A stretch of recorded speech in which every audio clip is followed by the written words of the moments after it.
pa isang oras, umiiyak na ako. Sabi ko, shit, never akong umiiyak.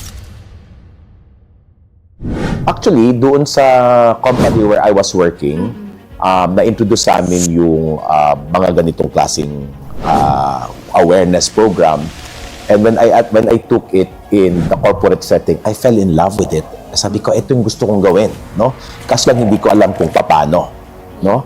And I guess there was one time na kailangan ko nang pumunta abroad.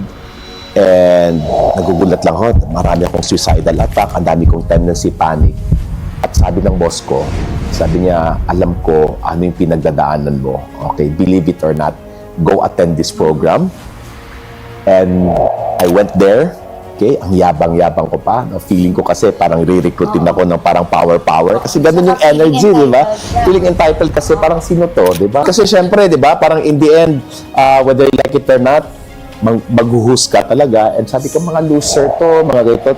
Ang taas-taas ng tingin ko sa aking sarili, no? And only to find out, when I sat down, okay, it was Coach Max. Coach Max.